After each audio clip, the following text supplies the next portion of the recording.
Hello, it is me, Cobra Jacket, and today we're going to be playing a little Boros equipment on Magic Arena. We got a bunch of one drops that kind of work with our equipment. Um, this funny guy, the Hallowblade, obviously good. We have Indestructible. Um, Toralf, kind of eh. Akiri, obviously the best. Halvar, really good. Embercleave, one of the best Magic cards ever printed. Um, yeah, so Hallowblade with Selfless Savior, have a bunch of indestructible things. This guy, kind of good to save in your hand until the end, Charger. And the Spirit Warrior there, who boasts and makes a token, is good. It's a Savannah Lion. It makes other dudes if you don't have anything to do with your mana, and it's a one drop, but I don't know, not my favorite. All right, first match, first game. I'm playing best of one today. I think this deck is probably best suited for best of one. Saying no white sources and white cards, so we're gonna mulligan. Much better hands. We have an indestructible threat. We have a one drop. We get our card draw. We have Akiri. Akiri's ability to make things indestructible is also really important as well.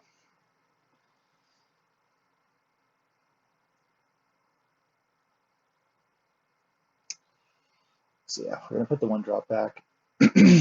We have our tap land, so we're not gonna play anything on turn one. Anyways, deck needs 4 lands, to get to Toralf and Halvar. But we got 24 in the deck, a bunch of one drops and stuff.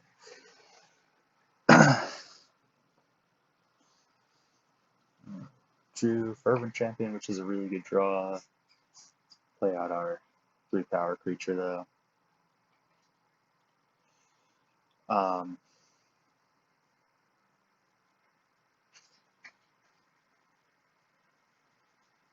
Yeah, so we're playing against Yorion with, and they have green and blue mana, and they've just foretold the card. It could be a lot of things. Counter spell, different things. So maybe a card draw spell.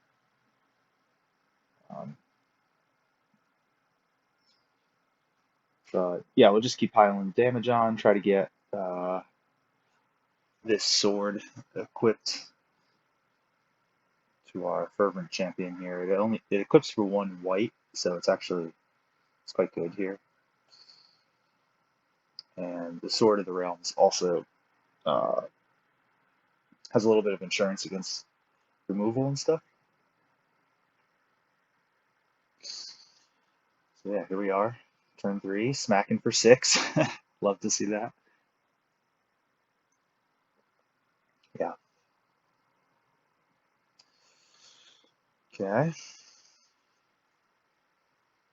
They are not blocking, which is kind of a surprise.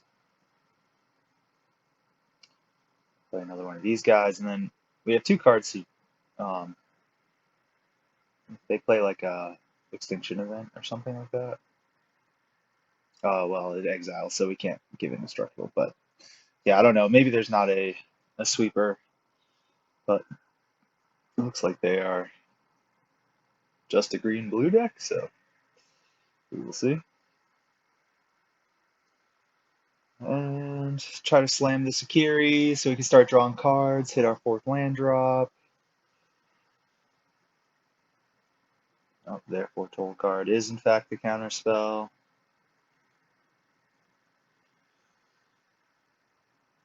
But we're still still going for the gold here, and maybe this is a little bit of a bad deck building tip, but yeah, put some shitty one drops in your deck, and then you can discard them to your good cards. All right, so we got 9 damage on the battlefield. If they kill our Fervent Champion, it goes to our hand. We can play it again, and then just equip again. but then we still have six power on the battlefield, so.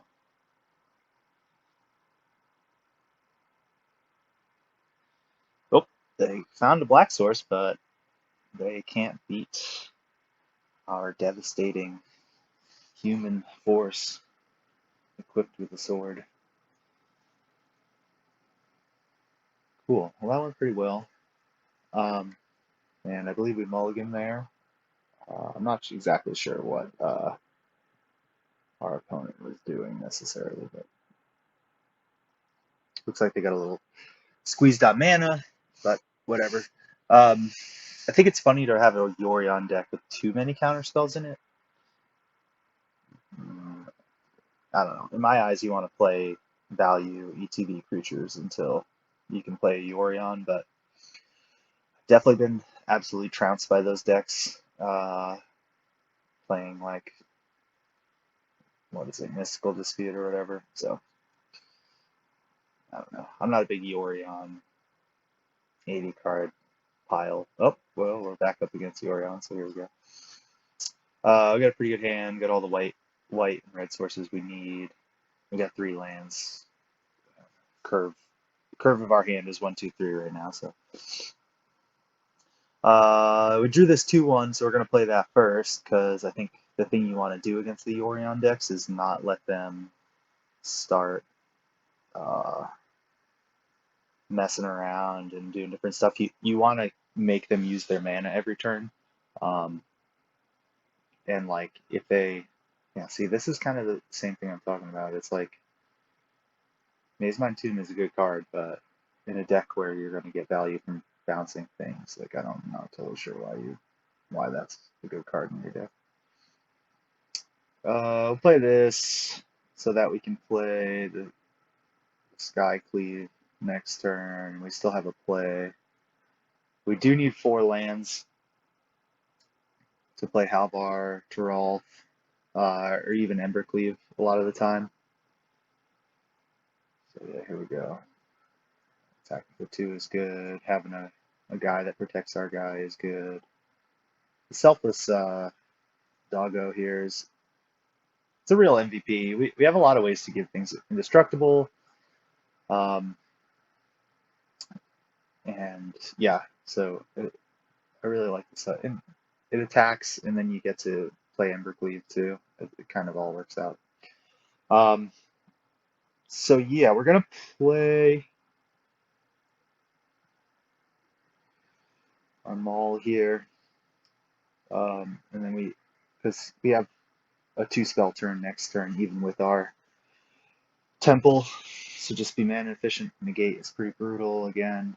These Yorion decks holding up mana and not playing to the board, but everybody's played against Yorion. Everybody knows that all they have to do is play like 1 Omen of the Sea and 1 Omen of the Sun, and it pretty much, once you play Yorion and bounce those things, it's all worth it. So maybe the counter spells are good. I don't know. All right, so here we go. Get to play our Temple. Get to kind of move some cards around. Okay, call. So yeah, we don't really want him. We don't have any equipment or anything. We're just trying to beat down right now. So just getting a 2/2 for 2 that doesn't really do anything when we have these like 3/1s for 2 in our hand that we want to play. It's not always worth it. Yeah, I think we just let that happen, and then we play our Hallow Blade.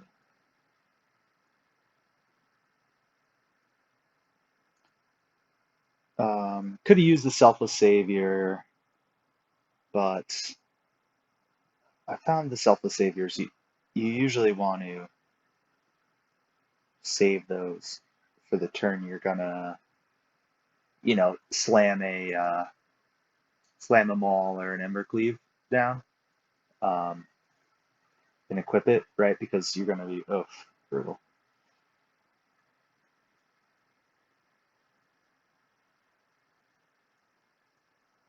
Yeah. Okay. Well, so they chose even, which is really good for us in the long run because the exact thing I'm saying here, which is,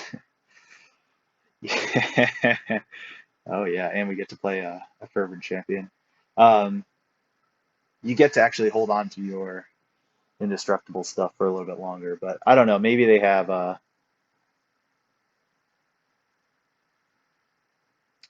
Oh, fervent champion. I've definitely bemoaned the red decks for a long time, but fervent champion is such a good card, and the fact that it helps other knights and has this like equip reduction thing. It's really good. Love to see that. So we are getting there. They're going to be able to gain 2 life or 4 life off of this Maze Mine Tomb, which is tough. But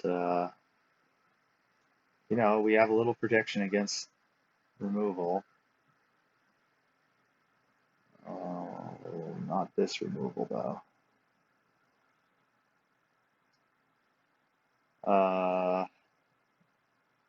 Yeah, we'll try a thing. I'm pretty sure everything dies and then everything exiles, but yeah, okay.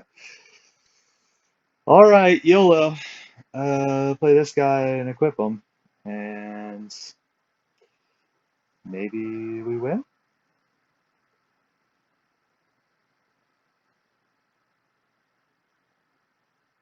Okay, that's good.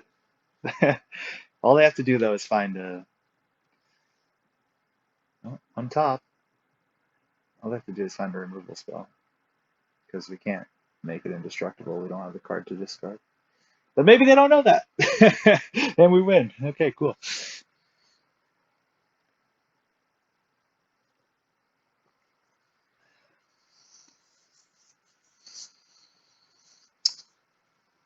Well, that went pretty well. We beat a couple Yorion decks there, and I don't know. I've been playing a lot of mid-range decks and without Yorion, and they do not stack up. Let me tell you.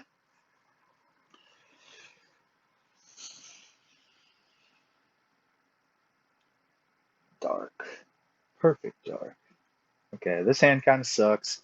I'm not a big fan of the 2 Shadow Spears, to be honest, but you can discard one to Hallow Blade. It's legendary, right? So you can only play one. Um, but one thing I have noticed with this deck, this hand is much better, by the way, is you can get into races with people and like they're just attacking you, and if you can get like a double striking lifelinker, even if you're only gaining like 6 a turn or something, right? 8 a turn. I mean, that's still, I mean, 8 a turn is big, but like if you just have a 3/1 and I don't know, it's still really good.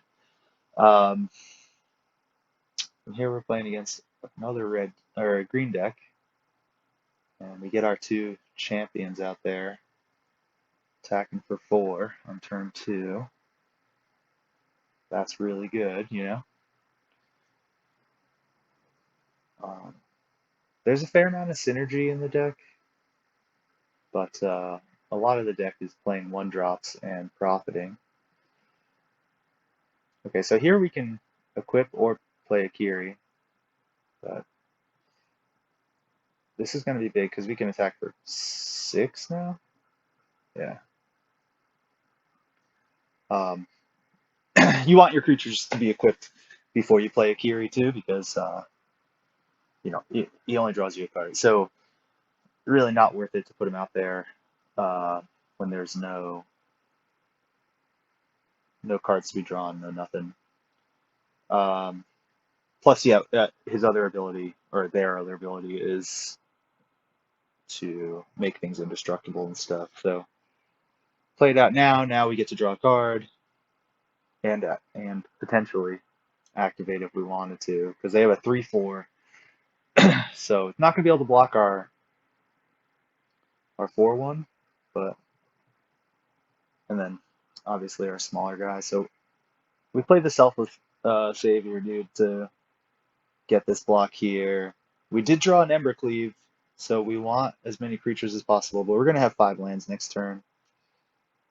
So we're pretty much going to be able to play Embercleave as long as they don't kill too many of our, well, as long as they don't kill two of our dudes.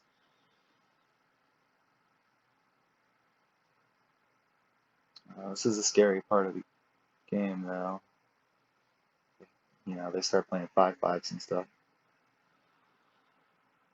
But maybe they don't have Elder Gargaroth or any of those things. The one that's it's a mutate deck. So the Sterix is the one you want to watch out for. But I don't know. This seems pretty good for us. Seems like we're going to be able to win the game with Embercleave here. Uh-oh. What's this? Okay. That kind of stinks, but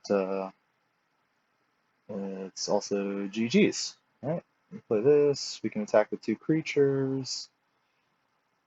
I don't know how they're going to block here, but they're dead either way. Yeah. Try to take the safe bet, but we're just going to do 5 damage to them. First strike here. See ya. Okay, 3 in a row. That's pretty good. I'm pretty sure that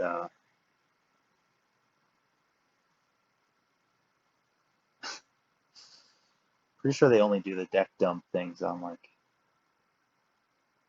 decks that win in best of 3. And deck dump is like they post deck lists that win 6 in a row or something like that, 6 matches in a row. But yeah, like I said, we're playing best of 1. I pretty much just started only playing best of 1. Okay, this hand we got a scry, so that's good. But it's a lot heavier, quote unquote, than we want. You want a 1-drop. Oh, look at our friends here. The enemy. Yeah, we'll play the sword. Our Selfless Savior is just gonna get killed. So play the sword and then maybe we can equip it. Yeah. They're doing good. Yeah, they get the charger too. They're probably just mono red, which means they're playing 4 Embercleaves. We're not playing 4 Embercleaves because we have a lot of other equipment and it's pretty good at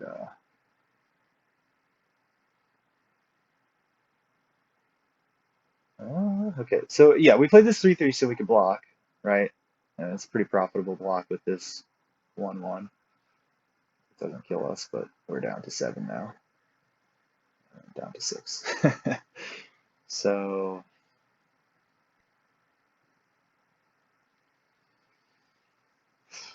could play this guy who is just, I don't know, underwhelming for sure.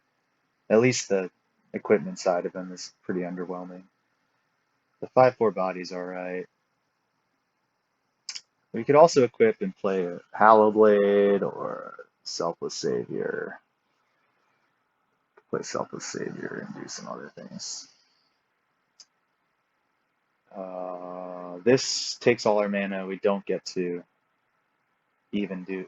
If we could do the 3 damage, if we had 6 mana, we could equip, do attack, unequip, do the whole 9. But we just don't have enough mana, so we'll get vigilance, we'll attack, we'll have a chance to do.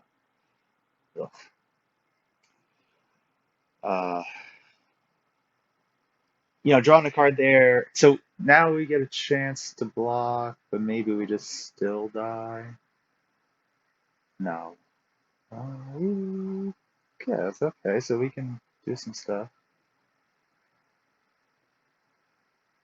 Yeah, we get a couple of good blocks here. We can sacrifice our dog up. Yeah, that's it, I think.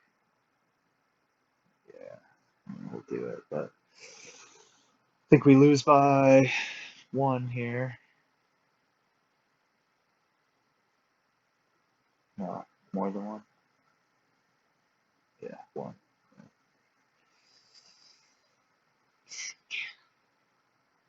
Tough one. If we had been on the play that game, we might have got there. Especially because we could have like slammed our 5-4 before they had too many things going on. But yeah, I mean they're just a faster aggro deck, right? So that's just what it is. Um, but we're gonna win some of those games. You know, that's the other thing about having your that's what I was saying about having your multiples of Shadow Spear. You know, if we had been able to equip a Shadow Spear, attack, I guess we wouldn't have had Vigilance, which would have been rough for us. But there's a Shadow Spear. Let's see if that works out for us. So, you know, 1-drop attack. Next turn, the Shadow Spear equips for 0 on the Fervent Champion. So 1 mana, start gaining life. That's like the other kind of cool part about the Shadow Spear too. It's like you kind of do want to draw them. You want to draw 1. The best of 1. It's just so good at racing, you know. Well, now we're kind of in a tough spot because we're gonna have to just jam the Sakiri and hope we don't die. And they need 4 mana to kill it with the Blood Chief's Thirst, but Heartless Act or any. Oh, Mind Rot. Okay, well, not close to casting Ember Cleave, and don't want an untapped land. But I guess Ember Cleave is kind of our best chance at winning the game, even though we don't have 2 red sources now, so that kind of stinks. So pretty much if they kill Akiri now, shields down before our sword is on it, then that's kind of game over for us. But they don't appear to be doing that, so we'll show them our legendary card we can't play.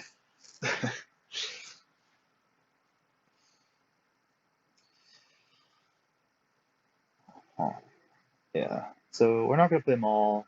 We're just going to give this, draw a card, nice, awesome, awesome, awesome. Get a land, that's perfect. It also allows us to use Akiri's ability to get indestructible, and we're going to continue to be able to do that. Oof. Okay, well, discard. Well, I'm glad they didn't try to kill Akiri, because the minus gets around the indestructible thing. But maybe I just don't have enough cards in my graveyard. But I think I do. They're making me discard a lot of things. Yeah, I'll discard this. We still can't play it, so, and you know, probably just play this Maul. Kind of helps us, keeps mana up, you know.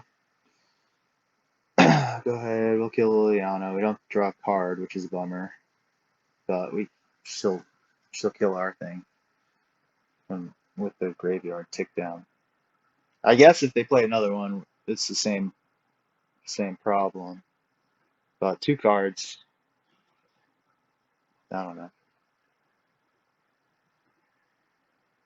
Yeah, I mean, if they play another one, we have 5 cards in our graveyard, so. Okay, well.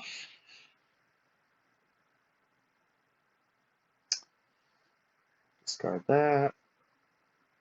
The Maul is nice, because you could have all sorts of Mauls on your, on your dude.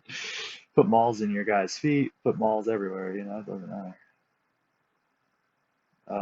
Let's not give them anything to respond to or think about. Let's just attack them, see what happens. Draw another card. Okay. They can't block. Yeah. Thinking about like deck thinning, but really just knowing what your next card is going to be could be kind of game breaking at this point, rather than just like not having another land in your deck. Still very much like whatever. You know, we have 5 lands. We've been through 10, 15 cards in our deck right now, so there's still like 19 lands and still a very proportionate amount of lands and spells equal to like, our original thing. So we're gonna just go with the scry in that situation.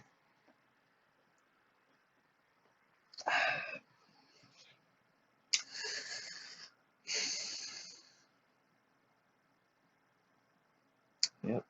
Well, we're gonna unattach the mall because the other thing, if our dude dies, there we go. We can still get him back to our hand at this point. That was kind of nice for us, honestly. They took 2 life. Oh, baby. Okay, well. See, the scry kind of worked out there. We're not going to be able to do both, right? We have 6 mana. So I'll just play the one from our hand because it seems like they have a lot of discard. All right. Ooh, okay. I like to keep the Fireblade Chargers in my hand, but again, like if they're just going to make us discard, then because they get haste when you uh, equip them, so you can kind of keep them in your hand until you absolutely need. Hey, we win until you absolutely need. Like they play a sweeper or something, and then you get to like play a 1-drop and equip. Then you usually can't equip too many things to it, right? It'll be like 1 maul or like Embercleave, because you're gonna play it and have like 3 or 4 mana left over. But it's still pretty good, and if they block and you have like 3 damage and stuff, you can sometimes get those last points of damage through. All right, well that was pretty good showing. We played against a bunch of decks, kind of a black mid-range deck, a couple Yorion decks, an aggro deck. Um, Cole, Taralf, Usher of the Fallen. These cards are the ones I would say are least useful. I think I think they all play a part in a way though. Having a 1-drop that's a mana sink is cool. And then Cole kind of works with that. And it also does the same thing that the Sword of the Realms does for everything else. Um, Shadow Spear, the 2 of, like I said before, just isn't that great. One thing I was kind of looking at there is, you could toss your extra Shadow Spears and things to your Hallow Blade. But I played a version of this deck with Phoenix and Hallow Blade. So you can toss it and then get it back. And it's the same kind of thing with the Charger, where you toss your Phoenix, maybe they do something, they finally get you all out of cards, they kill all your stuff. Right, that one guy had all sorts of like exile effects. And then you bring your Phoenix back and you can attach a thing to it and try to get those last few points of damage through. But I don't know. Looking at other 1-drops we have available, like the Battlefield Raptor is okay. It's evasive, but it only does 1 damage. And, Garrison Cat, some of those cards that when they die, they leave something behind again, so you just always have something to equip to. Because your equipment is just like not going to get killed, like your creatures are going to get killed. Your equipment's just going to sit around, so being able to always do that. Venerable Knight is a Savannah Lion, and it works with the Fervent Champions, and that's kind of cool. Um, I like to think about my 1-drops as like, what's the worst possible scenario, right? And it's kind of interesting too. Being able to just like throw stuff at your opponent, kill them is cool. Boast cost is too high on that guy, but it's pretty cool. This is a repeatable creature effect. Oh, but this guy could actually be better because you can't block him. That's kind of interesting, actually. Hmm. And the red cap. One thing that we saw is pumping your thing with an Embercleave on it is a good way to win a game. So, all right, guys. Well, thanks for tuning in, Cobra Jack.